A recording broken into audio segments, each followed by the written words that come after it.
خونے دل دے کے نکھاریں گے رخے برگے گلاب، ہم نے گلشن کے تحفظ کی قسم کھائی ہے۔ ریڈیو پاکستان کی عالمی سروس سے پروگرام صبرس پیش کیا جا رہا ہے اور میں ہوں آپ کا میزبان محمد جابر۔ اور مشرق وسطی میں نہ صرف جتنے بھی سامعین ہیں، یعنی کہ مڈل ایسٹ کنٹریز میں جتنے بھی ہمارے سامعین ہیں وہ ریڈیو پر ہمارا پروگرام سن رہے ہیں، بلکہ ریڈیو پاکستان کی براہ راست نشریات اس وقت پاکستان سمیت دنیا بھر میں انٹرنیٹ پر بھی سنی جا سکتی ہے، جو ہمارا انٹرنیٹ پر ویب سائٹ ایڈریس ہے www.radio.cuv.pk ہے۔ اور جیسا کہ جشن آزادی کی تیاریاں ہو رہی ہیں اور بہت ہی جوش و خروش کے ساتھ اس دن کا اہتمام بھی کیا جاتا ہے اور پاکستانی ہونے کا ثبوت فراہم کیا جاتا ہے، لیکن بات یہ ہے اور سوچنا بہت ضروری ہے ہمارے لیے، کیونکہ ہم پاکستانی ہیں، ہم ہی نے پاکستان کو آگے لے کر چلنا ہے۔ جیسا کہ قائد اعظم محمد علی جناح نے فرمایا تھا کہ دنیا کی کوئی طاقت پاکستان کو کبھی ختم نہیں کر سکتی، یہ ہمیشہ قائم رہنے کے لیے بنا ہے، اس میں کوئی شک نہیں۔ ہمارا پاکستان، پیارا پاکستان اور سارا پاکستان ہمیشہ قائم رہے، دائم رہے، ہماری دعائیں اس کے ساتھ ہیں۔ پاکستان بننے کے بعد پاکستان میں ایسی بہت ساری شخصیات آج بھی موجود ہیں کہ جن پر ہم فخر کر سکتے ہیں، بلکہ وہ ہمارے لیے باعث فخر ہیں، اور دنیا میں جب بھی ان کا نام لیا جاتا ہے تو عزت و احترام کے ساتھ لیا جاتا ہے۔ لیکن بات یہ ہے کہ جب ہم جشن آزادی مناتے ہیں، جب ہم اس دن کا اہتمام کرتے ہیں، تو کیا پھر صرف جھنڈیاں لگا کر، بینر لگا کر یا پوسٹر لگا کر ہم اپنی ذمہ داری سے عہدہ برا ہو جاتے ہیں؟ کیا ہم صرف اس ایک دن کو ہی اپنی آزادی پر محیط کر لیتے ہیں، یا پھر ہماری کچھ اور بھی ذمہ داریاں ہیں پاکستانی ہونے کے ناطے جس سے ہمیں نبردآزما ہونا چاہیے؟ آج ہم اس پروگرام میں اس حوالے سے بھی بات چیت کریں گے کہ قائد اعظم محمد علی جناح ایک ایسی شخصیت ہیں جنہوں نے پاکستان کے لیے نہ صرف انت تک محنتیں اور کوششیں کی، بلکہ اس مملکت کو ہمارے لیے وقف کر دی اور اپنی پوری زندگی اس پہ لگا دی۔ اور انہوں نے نہ صرف بلکہ جتنے بھی پاکستان میں بنانے والے لوگوں کا خون شامل ہے وہ ہمارے لیے خراج تحسین کے قابل ہیں، اور آج ہم ان کو خراج عقیدت پیش کرتے ہیں۔ کم ایسے لوگ بساتے جہاں بچھا کے گئے، جو اس زمین پہ زمانے کا سر جھکا کے گئے، وہ ایک سوئی ہوئی قوم کو جگا کے گئے، شب فراق کو صبح یقین بنا کے گئے۔ جناب یہ شعر قائد اعظم محمد علی جناح، سفیر اسلام، ایک لیڈر، ایک حکمراں، جن کے ارشادات، جن کے فرمودات اور جن کی تحریریں ہمارے لیے مشعل راہ ہیں۔ اور سوال یہ پیدا ہوتا ہے، اور آج ہم اس پروگرام میں بات چیت بھی کریں گے، کہ ان شہداء کی روحیں ہم سے کیا مطالبہ کرتی ہیں، جس بنیاد پر انہوں نے جانیں دیں، جس بنیاد کو علامہ محمد اقبال نے خواب ڈکلیئر کیا تھا، اور جس خواب کو قائد اعظم محمد علی جناح نے تعبیر بنایا تھا۔ کیا اس خواب کو اتنے سال گزرنے کے بعد ہم نے وہ خواب شرمندہ تعبیر کیا؟ وہ خواب، وہ پیغام کیا تھا؟ وہ کیسا پاکستان تھا؟ قائد اعظم پاکستان کو کیسا دیکھنا چاہتے تھے؟ قائد اعظم محمد علی جناح کے اقتصابات اور ان کی گفتگو سے ہی ہم اندازہ لگا سکتے ہیں کہ وہ پاکستان کو اور مسلمانوں کو کیسا دیکھنا چاہتے تھے۔ قائد اعظم محمد علی جناح کی جو زندگی ہے اس سے ہم آج جاننے کی کوشش کریں گے کہ آج ہم کہاں کھڑے ہیں اور ہم نے اپنی زندگی میں کتنا ان کو امپلیمنٹ کیا ہے اور لاگو کیا ہے، ان کے اصولوں کو اور ان کے نصب العین کو۔ قائد اعظم محمد علی جناح فرماتے ہیں کہ ہم نے پاکستان کا مطالبہ زمین کا ایک ٹکڑا حاصل کرنے کے لیے نہیں کیا تھا، بلکہ ہم ایک ایسی تجربہ گاہ چاہتے تھے جہاں ہم اسلام کے اصولوں کو آزما سکیں۔ سوال یہ ہے کہ قائد اعظم کے اس پیغام سے ہم ثابت کر سکتے ہیں کیا ہم نے اس خطہ زمین کو ویسے بنایا جیسے قائد نے کہا؟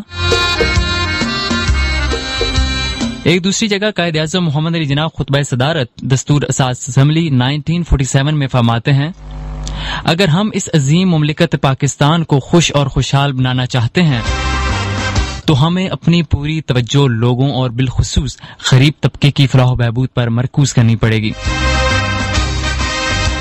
اب سوال یہ پیدا ہوتا ہے کہ کیا ہم نے اس ملک کے خد و خال ویسے استوار کیے جیسے قائد دیکھنا چاہتے تھے؟ نہ صرف یہ بلکہ قائد اعظم محمد علی جناح نے یہ بھی فرمایا کہ مسلمانوں، ہمارا پروگرام قرآن مجید ہے، ہم مسلمانوں کو لازم ہے کہ قرآن پاک کو غور سے پڑھیں۔ قرآن کے پیغام کے ہوتے ہوئے مسلم لیگ مسلمانوں کے سامنے کوئی دوسرا پروگرام پیش نہیں کر سکتے۔ سوال یہ ہے کہ کیا ہم نے اس پروگرام کو، اس کوڈ آف کنڈکٹ کو، اس لاہے عمل کو پڑھا؟ کیا ہم نے سمجھا؟ جبکہ قرآن بھی اپنی آیات میں ایک جگہ پر پکار کے کہتا ہے کہ وَلَقَدْ يَسَّرْنَا الْقُرْآنَ لِلذِّكْرِ فَهَلْ مِن مُدَّكِّرٍ، کہ قرآن کو ہم نے نصیحت کے لیے آسان کر دیا تو کوئی ہے نصیحت حاصل کرنے والا؟ ہم نے کتنی ہدایت حاصل کی اور ہم نے کتنا اس پر عمل کیا، یہ بھی سوچنے کی بات ہے۔ زندگی کے ہر شعبے میں کریکٹر کی بلندی ضروری ہے۔ آپ کے احساس خودی، کردار اعلیٰ کے ساتھ ساتھ یہ صرف ہونا بھی ضروری ہے کہ آپ دنیا میں کسی چیز کے لیے بک نہ جائیں۔ اقبال بھی اس شعر میں منظر کشی کرتے ہیں کہ خودی کو کر بلند اتنا کہ ہر تقدیر سے پہلے خدا بندے سے خود پوچھے بتا تیری رضا کیا ہے۔ سوال یہ ہے کہ کیا ہم نے ایک شاعری ہونے کی حیثیت سے، ایک طالب علم، ایک ورکر، ایک پروفیشنل اور ایک بزنس مین اور ایک سیاستدان ہونے کی حیثیت سے، کیا ہم نے انفرادی طور پر اور اجتماعی طور پر اپنے کیریکٹر، اپنے اوصاف اور اپنے خوبیوں کو وطن عزیز کے لیے بلند رکھا؟ یہ تمام تر باتیں سوچنے کے لیے انتہائی ضروری ہیں، کیونکہ ہم پاکستانی ہیں اور یہ پاکستان ہمارے لیے بنایا گیا ہے۔ قائد اعظم محمد علی جناح ایک جگہ پر اور فرماتے ہیں کہ مجھے یقین ہے کہ ہم جوں آگے بڑھتے جائیں گے، ہم میں زیادہ سے زیادہ اتحاد پیدا ہوتا جائے گا۔ ایک خدا، ایک رسول، ایک کتاب، ایک امت۔ اور اقبال کے ایک شعر کا مفہوم بھی یہی ہے کہ قرآن بھی ایک، حرم پاک بھی ایک، کچھ بڑی بات تھی ہوتے جو مسلمان بھی کچھ اسی طرح کی بات کرتے ہیں اپنے شعروں میں۔ تو کیا ہم آج ایک ہیں؟ سوال یہ ہے کہ کیا ہم نے تمام مسلکوں، تمام مذاہب اور تمام قومیت سے بالاتر ہو کر یہ سوچا ہے، کیا ہم اتحاد کی صف میں کھڑے ہیں؟ یوں تو سید بھی ہو، مرزا بھی ہو، افغان بھی ہو، بتاؤ سبھی کچھ ہو، مسلمان بھی ہو۔ یہ تمام تر باتیں سوچنے کے لیے ہمارے لیے بہت ضروری ہیں، کیونکہ یہ پاکستان ہمارا ہے اور ہم ہی نے اس کی رکھوالی کرنی ہے۔ جی سامعین، ایک دفعہ سے پھر آپ کو پروگرام میں ویلکم کرتے ہیں۔ میں ہوں آپ کا میزبان محمد جابر اور ریڈیو پاکستان کی عالمی سروس سے مخاطب ہیں، جس نے آزادی کے حوالے سے خصوصی ٹرانسمیشن آپ تک پہنچ رہی ہے۔ اور جیسا کہ ہم بات چیت کر رہے تھے کہ قائد اعظم کے جو ارشادات ہیں، جو ان کے فرمودات ہیں، وہ ہماری زندگی میں کتنے % ہیں اور ہم ان پر کتنا عمل پیرا ہیں۔ مثلا قائد اعظم محمد علی جناح جمعۃ الوداع کے موقع پہ 17 اگست سن 1947 میں فرماتے ہیں کہ پاکستان کی سرزمین میں زبردست خزانے چھپے ہوئے ہیں، مگر اس کو ایک ایسا ملک بنانے کے لیے جو ایک مسلمان قوم کے رہنے کے لیے قابل ہو، ہمیں اپنی قوت اور اپنی محنت کے زبردست ذخیرے کا ایک ایک ذرہ صرف کرنا ہوگا، اور مجھے امید ہے کہ تمام لوگ اس کی تعمیر میں دل و جان سے حصہ لیں گے۔ سوال یہ ہے کہ کیا ہم نے اس ملک کی تعمیر و ترقی کے لیے اپنی تمام تر قوتیں اور محنتیں صرف کی؟ کیا اس پاکستان کی تصویر کو قائد اعظم کی متعین کردہ تصویر کے مطابق یہ پاکستان بنایا؟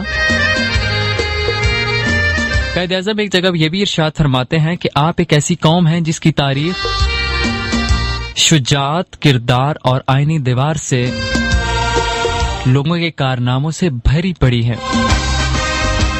اپنی شاندار روایات کے مطابق زندہ رہیں، بلکہ ان میں عظمت و شوکت کے ساتھ ایک اور باب کا اضافہ کیجیے۔ سوال یہ پیدا ہوتا ہے کہ کیا ہماری ثقافت، ہماری تہذیب، ہمارے انسٹیٹیوشنز، ہمارے لوگ کیا سوچتے ہیں، کیا دیکھتے ہیں، کیا پرکھتے ہیں؟ کیا ہماری شادی بیاہ کی رسومات، ہمارا میڈیا، ہماری تعلیم، ہماری تقریبات، ہمارے پسندیدہ لوگوں کے ڈرامز اور ٹی وی شوز اور ہمارا جھکاؤ، ہمارا سوچنے کا انداز، کیا یہ تمام تر کام اور جتنے بھی ہمارے رویے ہیں یہ مثبت اور صحت مندانہ ہیں، جس کے نتیجے میں ہم اپنی تاریخ مزین کر سکیں، اچھے اور نئے کام کر کے عزم و عزت کی ایک نئی مثال رقم کر سکیں۔ ان تمام ارشادات، ان تمام فرمودات اور ان تمام تحریر کے بعد ہم دیکھتے ہیں کہ اپنے آپ کو کہ آج ہم کہاں پر کھڑے ہیں، ہم نے کیا کھویا ہے، کیا پایا ہے۔ اگر تو ہم نے یہ تمام تر کام کیے ہیں، پھر تو ہم اس ملک میں خیانت نہیں کی، نہ ہی کسی قسم کی بددیانتی کی۔ لیکن اگر قائد اعظم کے ارشادات پر، قائد اعظم کے فرمودات پر عمل نہیں کرتے، اور ان تمام لوگوں نے جنہوں نے پاکستان بنانے کے لیے قربانیاں سر انجام دی، اپنی جانوں کے نذرانے پیش کیے، ان تمام جانوں کا اور تمام جتنے بھی لوگ اس دنیا سے رخصت ہو گئے، شہید ہو گئے، جنہوں نے قربانیاں دی ہمارے لیے، ان کا ہمارے اوپر قرض ہے۔ اور قائد اعظم کی جو تعلیمات ہیں، جنہوں نے اپنی پوری زندگی اس ایک مشن کے لیے وقف کر دی، اگر تو ہم نے ان تمام ارشادات پر، ان تمام فرمودات پر عمل نہیں کرتے، تو ہمیں کوئی حق حاصل نہیں ہے کہ ہم اس پاکستان کو، اس مملکت پر بے جا تنقید کریں اور اس ملک میں تخریب کا باعث بنیں۔ ہمیں یہ دیکھنا ہوگا کہ ہم ہر سال جشن آزادی مناتے ہیں، لیکن ہم اپنے ساتھ کیا عہد کرتے ہیں، اور جو قائد اعظم نے ہمارے ساتھ عہد کیے تھے، کیا ہم ان پر عہدہ براں ہیں یا نہیں، اور ہمیں ایک اچھا اور پاکستانی ہونے کا کیسے ثبوت پیش کر سکتے ہیں، اور ہم رینیو کیسے کر سکتے ہیں، ان عہد کو کیسے آج تجدید کر سکتے ہیں۔ قائد اعظم کے نصب العین اور ان کے ارشادات کی موجودگی میں ہمیں اپنا محاسبہ کرنا ہوگا کہ ہم کہاں کھڑے ہیں، ہمیں سوچنا ہوگا، کیونکہ آخر ہمیں بھی جواب دہ ہونا ہے، اور اگر ہم نے اس ملک کے ساتھ اور اس دھرتی کے ساتھ خیانت کی تو یقیناً ہم قرضدار ہوں گے، اور ہمیں کوئی حق حاصل نہیں ہے کہ ہم اس ملک کے اندر ان ارشادات پر، ان فرمودات پر عمل بھی نہ کریں اور پھر بے جا تنقید بے تخریب کریں۔ ہمیں سوچنا ہوگا، اور سوچنے کے بعد ہی ہم اس نتیجے پر پہنچ سکتے ہیں کہ ہمارا کنٹریبیوشن کیا رہا ہے اور ہم نے اس ملک کے لیے کیا کیا ہے۔ چلو یہ سوچیں کہ ہم نے جس ملک سے عہد کیا تھا، کیا وہ عہد ہم نبھا رہے ہیں؟ چلو یہ سوچیں